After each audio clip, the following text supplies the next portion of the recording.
Hashem, today's daf yomi is Shevuos daf Chav, Shevuos 20, but we're going to start on the bottom of your test on the base with the Mishnah, which we had already alluded to in the first chapter. It said Shevuos Shtayim Shein Arba. There are oaths that are two that are mentioned in the Torah, which are really four. What are the two that are mentioned in the Torah? Because it says that if you take an oath, to do something bad or good, and Raj explains that means to do something bad means that you won't eat something. Do something good is that you will eat something, and then you don't do it. You're going to have to bring a carbon over your rate, but it's actually four. So what are these? The Mishnah lists them: that I will eat or that I will not eat something, and then it also refers to the past. This is she'achalti v'shelo achalti, that I ate and I did not eat. Shevuos shelo ochel v'achal. Let's say he says he takes an oath that he will not eat and he eats. Kol shehu, he eats any amount. Chayav, he's going to be liable. Hold on one second.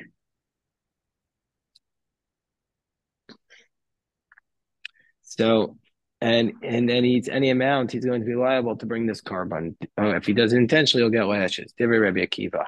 Amar lo Rabbi Akiva. They said to Rabbi Akiva, "Echa matzino ba'ochel kol shehu chayav." Where else do we see in the Torah, in the halacha, that if you eat just any amount, you're liable? You normally need to eat it in the olive size, the kedayis. That you want to say this one is liable. Amar Rabbi Akiva, v'chi echa matzino b'midbar u'mevi carbon shit. Where do we see where somebody speaks who may be carbon and he brings a carbon? Or maybe carbon. That this one just speaks and he brings a carbon. He doesn't do an action, and yet he has to bring a carbon over your rate. So it's clearly the case from here that we see that this is unusual law. So too, you're liable even with the kol shoe.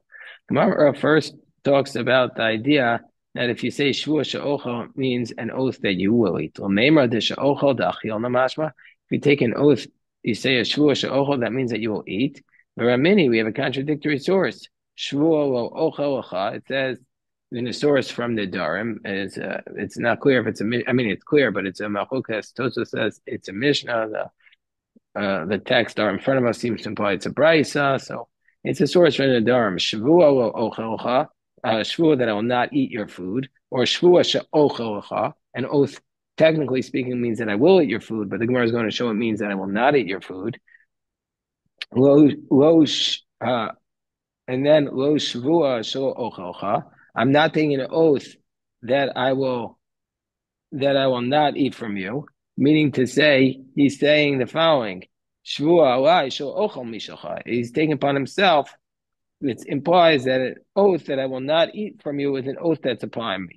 Meaning to say, he's saying, Shvua lo ochel, an oath that I have not eaten from you means to say an oath that I will not eat. In all these cases, we're going to say it is asur. It's going to be prohibited in all these cases. So even, what does it mean? The oath that I will eat from you obviously means I will not eat from you. So there, the asur, there clearly means that I will not eat from you. Shvuah she'ochel.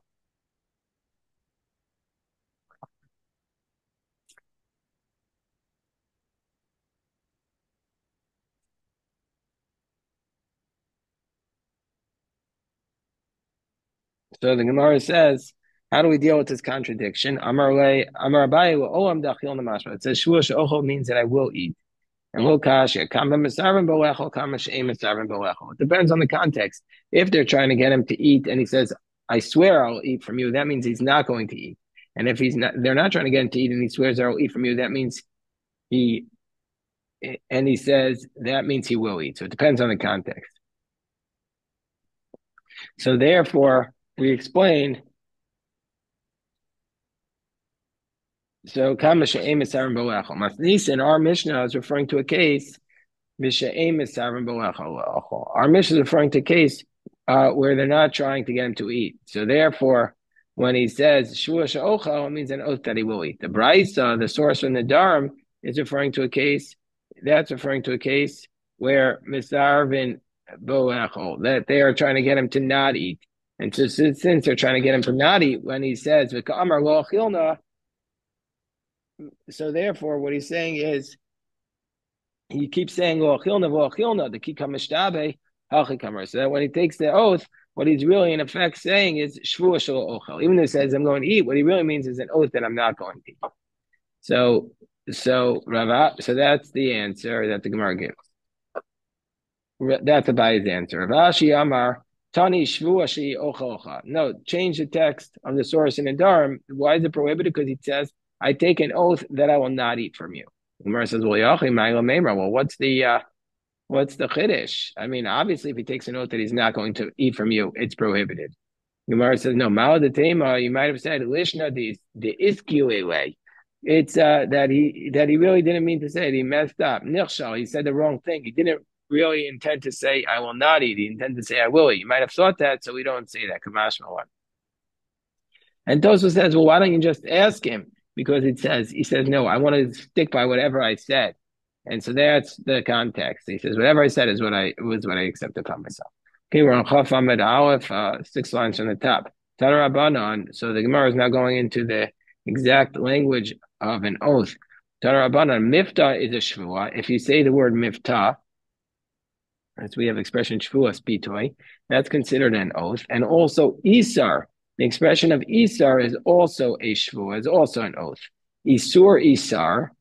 So what does it mean when it says Isur Isar? This is a opaque price, so the Gemara is going to have to explain it afterwards. It means Imata Omer Isar Shvua Chayev. If you say Isar is an oath, then it means you're liable. Ve'im lav, but if you don't say it's an oath pater, then you're exempt. Well, what does that mean? The Gemara says Imata Omer Isar Shvua. If you say Isar is an oath, Ha Amras Isar Shvua. You just said Isar is an oath. So Abaye again, the second time in our daf, Abaye comes to the rescue. Amar Abaye Achika Amar. This is what the brisa means. Mifta is a shvuah, mifta is an oath, and isar is mitpas b'shvuah. So isar is an expression of associating yourself with an oath, meaning to say that there's something that exists, and you say this is upon me like that. So it's associating with an oath. Mitpas b'shvuah. Isar, what does that mean? If you say, I attach myself to something else, that's called a mitvas, you don't say a direct oath. Well, let's say, for example, you say, this bread is upon me like this piece of pig. Now, obviously, the piece of pig is prohibited. Then, if you're saying that this bread is upon me like this piece of pig, if you're going to say that a mitvas is an oath, then kamotzi shua mipiv dami. And chayim. Then it's like you said an oath and you're prohibited. V'imlav pater. Otherwise, if you don't say mitvas as a shvuah, you're going to be exempt. Good morning, Jeff. We're on 28, around 10 lines from the top, maybe 15 lines. So then the Gemara says, "Umimai the mifta shvuah." How do we know? So the Gemara first goes. The Gemara is going to be discussing this source for most of the daf, but first the Gemara says, let's analyze the first part of the brisa. Umimai the mifta shvuah. How do we know that the word bitoy means an oath? Miftah, how do we know it means an oath? So Gemara says, well, it says so in the pasuk. It says, "Onefesh kisi shava levatei bisvasayim l'harao etev." It says that's how it means. The word levata means he took an oath levatei. Easter nami. Well, then why do you say Easter is just a hatfasa? It's just an association with an oath. It also says d'chsiv kol neder v'chol shvuas isar. So therefore, Isar should also be an oath. So therefore, Elamimai, the Isar mitvas b'shvuahu. How do we know that Isar is an expression of hatfasa b'shvuah? Because it says, it says in the pasuk, O asra Isar al nafsha. It says in the pasuk, O asra Isar al nafsha b'shvuah. So you see that the word Isar, that Rashi says this implies that he is prohibiting upon himself through association with something which was already sworn to be prohibited. That's what he says. Well, mivta nami, but also by bitoy, it says it says also by a bitoy, it says the same expression. So why don't we say bitoy is also an expression of hatfasa? Ela Amar Abaye, so Abaye comes back and says, we'll start again. Mifta shvua me'acha. What's the source that mifta is an oath? Excuse me. What's the source that mifta is an oath? It says, ish o miftas asher asra nafsha. It says if she's married and she takes a vow, o miftas faseha, she takes a neder, o miftas faseha, asher asra nafshan, v'u shvu lo ka'amar. It doesn't say an oath, so it must be that miftah is referring to a shvuah. So the Gemara, the Mayas how did she prohibit it? B'miftah, with a miftah, which is an oath. So that's how Abaye says that miftah is an oath. Rava says no. Olam emocha mitvis b'shvuah lav kamotzi shvuah mipivdami. Rava says, I'll say to you that actually, unlike Abaye was saying, I'll say if you do a tfasa, if you do an association with an oath, that's not like you actually said an oath. It doesn't have the value of an oath. This is what the brisa means. This is how we explain that brisa. We're going back to explaining the cryptic brisa. Remember, Abaye said the brisa told us about a miftah shvuah, and then an isar is an hatfasa b'shvuah, it's an association with an oath. And if you say that association is prohibited, like an oath, then what you prohibited yourself is prohibited. Rava says, no, I'm telling you that mitvas is not, like you said, an oath. This is what the brisa means. Miftah shvuah, miftah is an oath, and isar nami shvuah, and isar is also an oath. Now the next phrase in the brisa, which was difficult, where he said isur isar, imatalmer isar shvuah chayev imlav pater. What does Rava say that means? So Asra, the Isar. So Isar Nami is an oath, and Asara and Asare the Isar. So Rava then says, what does that mean? When it says Isur Isar, it means Isare the Isar, the prohibition of Isar, meaning to say, how do I know that Isar is an oath? What's the source for that idea? What's the source for that idea? The source for that idea comes from the fact from the fact that the Torah said the word isar between a neder and a shvuah, between a vow and an oath. That if you use an expression of a neder, then the hatfas, of the association, is going to be considered to be a neder. If you use an expression of a shvuah, then it's going to be an expression of a shvuah. So Rashi tells us the following.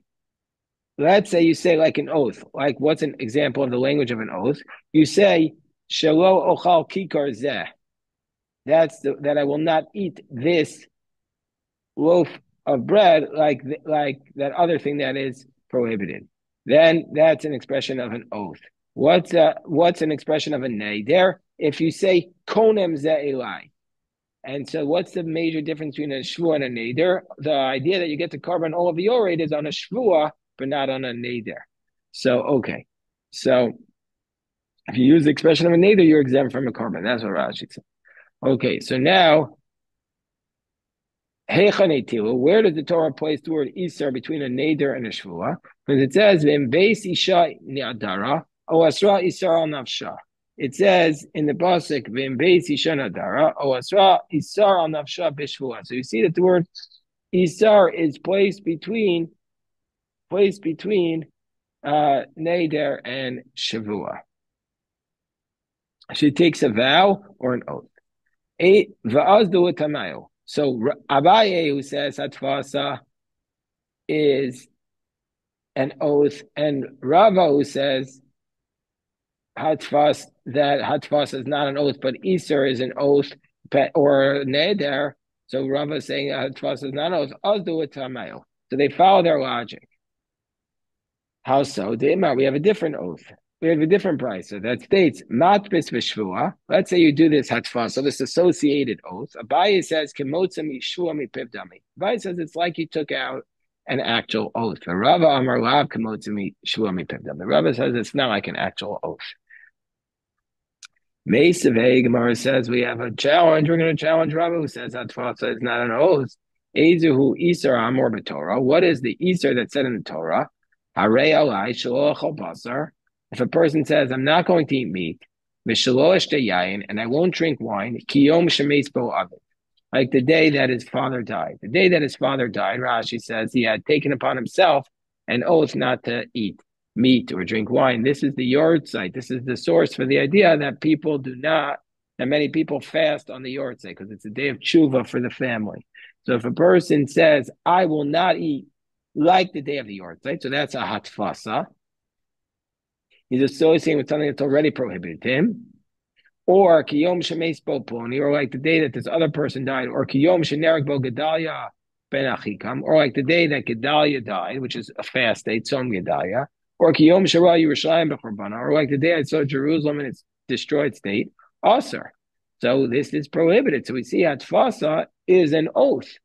The Amar Shmuel v'hushe nadar uva me oso ayom, and Shmuel says that's talking about a case where he had already previously accepted upon himself not to eat on those days. So bush lama labai midamatfis beneder neder midamatfis b'shvua. So it makes sense according to Abai. Just like if you associate with a neder, it's considered to be a neder. So if you had a tvasa with a shvua, it's a shvua.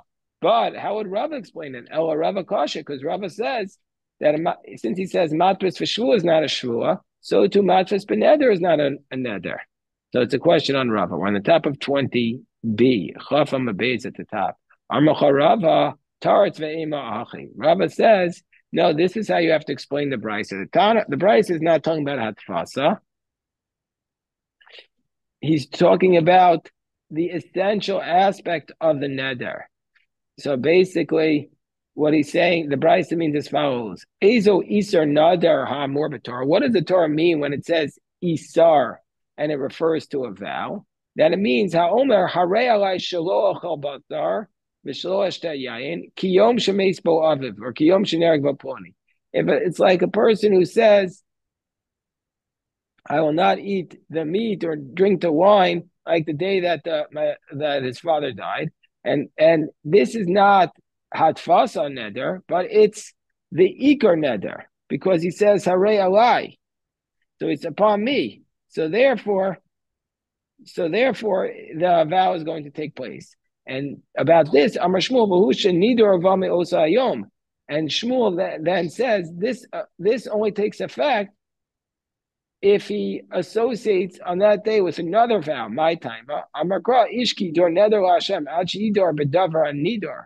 What's the reason that this vow takes effect? According to Shmuel, is because if somebody says that this will be prohibited to me like this, because he uses the expression of harei alai, it's only because he does it on something that was already vowed. But if that had become prohibited through a vow. But if it was something that was automatically prohibited from the Torah, then the vow will take effect. Will not take effect. That's what Shmuel is explaining. So therefore, that's how Rava explains the brayso. So Rava says that Tfasa is not applying. It's only applying in this case because he says harei alai. So the Gemara says, so since we're talking about it was something that he vowed from that day on, kiyom shemeis bo aviv pshita, meaning to say, it's obviously the case that just like somebody who had taken his vow and is attributed to something else, it would take effect. So too, if he did it on the day that he says, like I did a vow on the day that his father died. So too, kiyom shenerag bo Gedalia ben Achikam itzrachlei. So the Gemara says, no, it needs to teach us like the day that Gedalia died. Salkadai techamino, you might have said, keeping the chilo nadar nami aser, since the day of Gedalia was already prohibited, so therefore it wouldn't take effect. Ki neder nami lo iser, that even when he takes a vow against it's prohibited. V'hailav mitves b'neder, and because he was not attaching it to a specific neder, Kamash Malon, it's teaching us it's going to be prohibited. So this seems to be not directly in accordance with Shmuel, but this is because it's something that the rabbis instituted, so it was not prohibited from the Torah, and so therefore it takes effect. That's basically how we have to understand what Shmuel's position is. And Shmuel's saying it doesn't take effect if it was on something prohibited from the Torah, but from Gedalia, until it's prohibited by the rabbis, that will take effect. Rabbi Yochanan several other Rava, and Rabbi Yochanan also agrees with Rava that Hatfas is not an oath, but Isar, the word Isar means an oath. T'chiyasa Ravin, Amar Rabbi Yochanan, Mifta lo ocholcha, Isar lo ocholcha. This is a Shevuos. So the word Isar is an oath. That's what Rabbi Yochanan said, and that's the position of Rava. So now the Gemara says, how do we know the source for the prohibition of a Shvua and a Neder? What's the source for this prohibition of a Shvua and a Neder? Says the Gemara, Ki asa Rav Dimi Amar Rav Yochanan, ochal v'lo ochal. If a person says, I will eat this or I will not eat that, that's called sheker. And then he swears about the future and he violates it. That's called an oath. That's a sheker. That's a false oath. What's the warning for it? You're not allowed to swear falsely.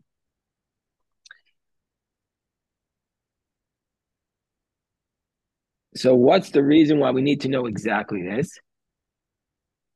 Hold on one second. What's the reason why we need to know exactly this?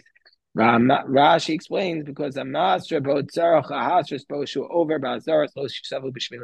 to give the person lashes, they need to know exactly what they're violating. So you need to warn them properly that you're not allowed to swear falsely. So basically, you swear about the future. It's called shua sheker. Hold on, this boy was calling me. Let me text him.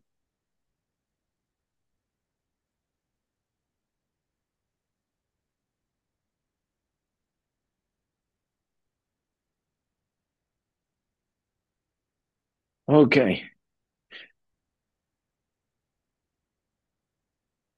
So then the Gemara says, what about the past?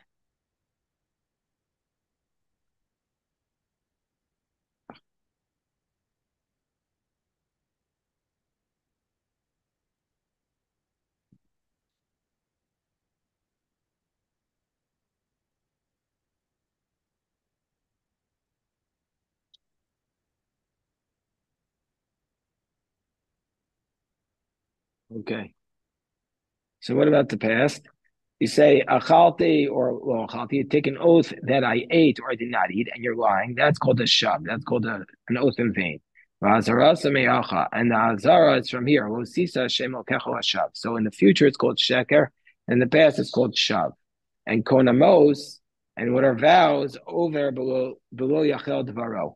And if you want to do a violation of vows, that's called lo yachel dvaro. So now we've seen in the future is sheker, in the past is shav, and a vow is lo yachel dvaro. So the Gemara challenges this: is this really halacha? We have a brisa, meisvei shav v'sheker echadhein. Says that shvua shav and shvua sheker are the same. My lab doesn't it mean midas shav l'shavar? Just like a shvua shav is about the past, av sheker nami l'shavar. Also, sheker is also for the past. So we see from here.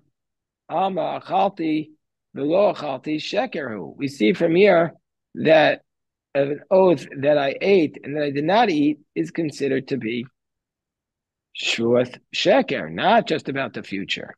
So the Gemara says, no, midi area, no, that's not a good proof. Hakadisa v'hakadisa. Each one has their own laws. That shuath sheker is about the future, shuath shav is about the past. My davar echad. What does it mean when they say that they're the same thing? It means something is radical.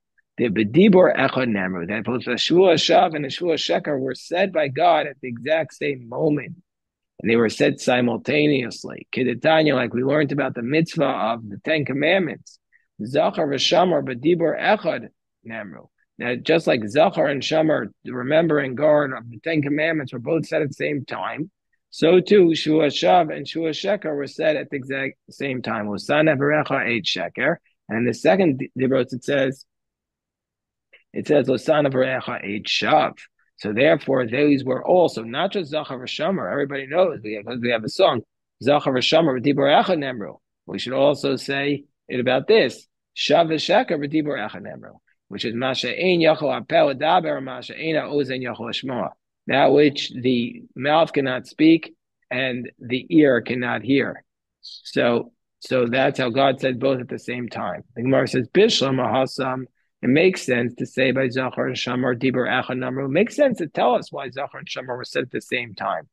Kidarav Adabarav Adamrav Adabarava to teach us Nasham Chayavas Bekidashayom Dvar Torah, because the women are always obligated in the negative commandments. But what about the positive commandments? Why? How do we know that they're obligated in Kiddush? So in sanctifying the day. So we say it's from Zachar v'Shamar, just like they're obligated in the prohibitions, they're also obligated in the positive commandments.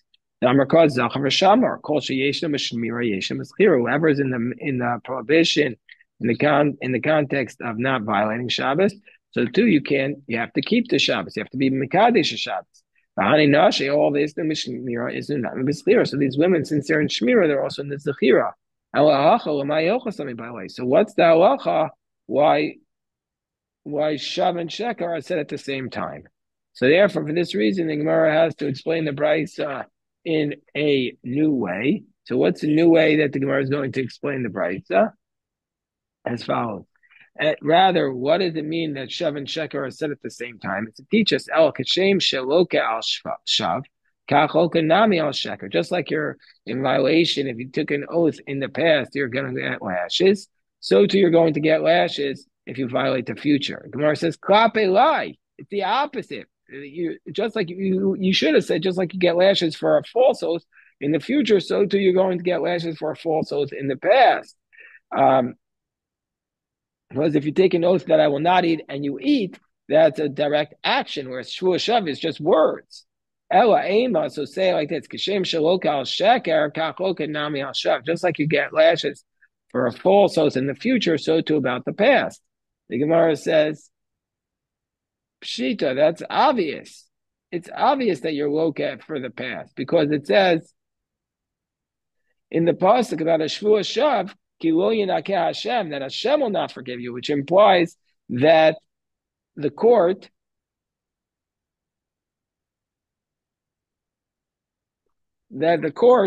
will give you lashes. So therefore, Gemara says, no, Mao de Tema. You might have said, as we'll get into this in tomorrow's stuff, why do we say Hashem, that Hashem will not punish you, but the court will punish you, and the court will cleanse you by giving you this punishment? And means to say, you might have said that Hashem and the court will not give you any punishment. Kamash Milan. So it's teaching us that Kiddush Shani, like Abaye answered Rav Papa, which is, we're going to see that it means that the court will give you lashes, but you're not going to get a punishment from heaven. Ibaye is saying, the government gives one more answer. What does it mean when it says Shav Sheker Echad? It teaches us Kashem maybe carbon al Sheker, Kach maybe carbon al Shav. Just like you bring a carbon for a Shevuos Sheker, so do you bring a carbon for a Shevuos Shav. Rabbi Akiva, the Mechayev l'Sha'avar Kilaba. Like Rabbi Akiva in the Mishnah, who says that you're liable for an oath about the past to bring a carbon of the Yored, just like about the future. Gemara says, Meisvei Ezui Shuashav Nishbo Shanos. That what is a Shuashav? Not that you swore falsely about the past, but you want to just change something that's so obvious and say it's not that. And Shuashaker, what's Shuashaker? Nishbo Hachlif. And what is lahachlif? Meaning to say that you want to change from the truth. Like, for example, if he says he'll take an oath that he ate and he didn't eat, or that he did not eat and he ate. So Shevuos Sheker is about the past, and Shevuos Shav is about something totally false, just like completely not true, obviously. So the Gemara says, Ema, change the text of this brisa. Nishba Machlif, meaning to say he took an oath to do something, and then he changes words and he doesn't do it.